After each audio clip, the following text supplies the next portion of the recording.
सुप्रभात बच्चों। आज हम आपकी दूसरी पुस्तक भारत की खोज का एक चैप्टर हम पढ़ेंगे जिसका नाम है नई समस्याएं। तो आप सभी लोग देख रहे होंगे स्क्रीन पे कि नई समस्याएं हमने ये टॉपिक ओपन किया हुआ है। और इसमें नई समस्याओं में आप जानते हैं कि जिस तरह से भारत में लोग बाहर के आक्रमणकारी लोग आ रहे थे और यहाँ आक्रमण कर रहे थे, कुछ समय तक शासन भी किया उन लोगों ने कुछ समय। तो यहाँ सबसे पहले हम देख रहे हैं अरब और मंगोल। तो ये एक टॉपिक है अरब और मंगोल। तो सबसे पहले इसको हम देखेंगे, आप सभी बच्चे इसको पढ़ेंगे।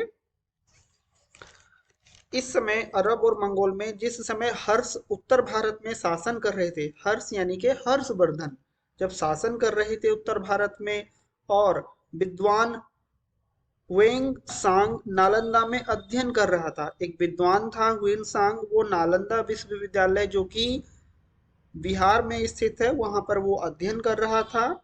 उस समय अरब में इस्लाम अपने प्रभाव बढ़ा रहा था। तो उस समय अरब में इस्लाम धर्म का प्रचार प्रसार बढ़ रहा था और उसे भारत आने में लगभग 600 वर्ष लग गए।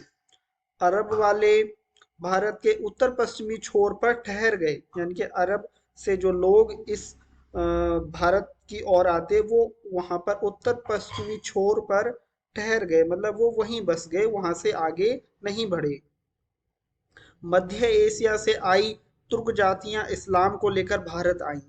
अब आप सोच रहे होंगे कि इस्लाम धर्म भारत में कैसे इसका विकास हुआ, कैसे इसका प्रचार प्रसार हुआ। तो ये मध्य एशिया से तुर्क जातियां, जो तुर्क जाति होती है वो इस्लाम को लेकर भारत आई और अरबों ने अनेक इलाके जीते, पर वे भारत में सिंध से आगे ना बढ़ सके।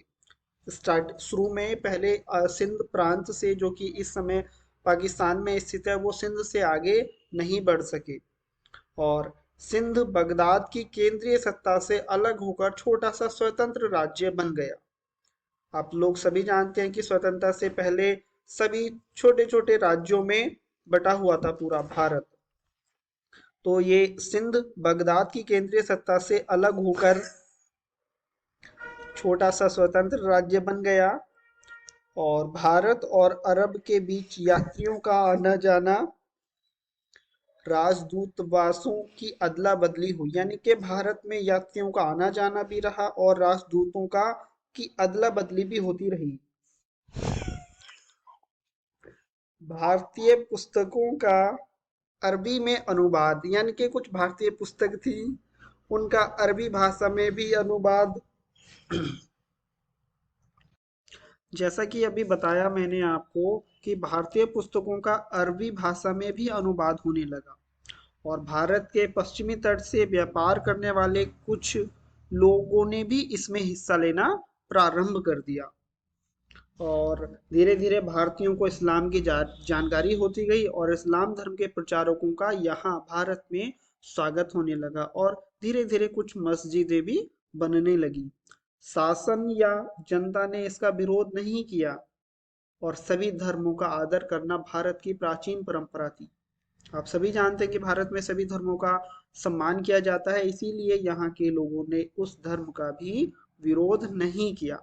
इस तरह राजनीतिक शक्ति बनने के काफी पूर्व इस्लाम भारत आ चुका था, यानी कि भारत धीरे धीरे इस्लाम का भारत में इस्लाम धीरे धीरे अपने चरम पर विकास कर रहा था और इसमें आप लोग सभी जानते हैं कि राजनीतिक ताकत भी एक धर्म के रूप में भारत में विकसित हो रही थी।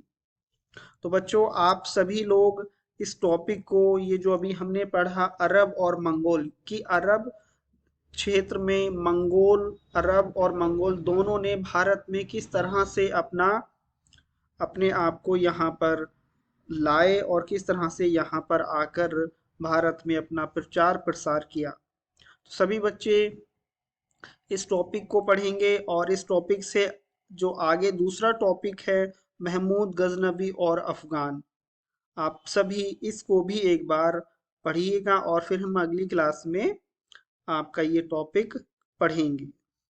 धन्यवाद।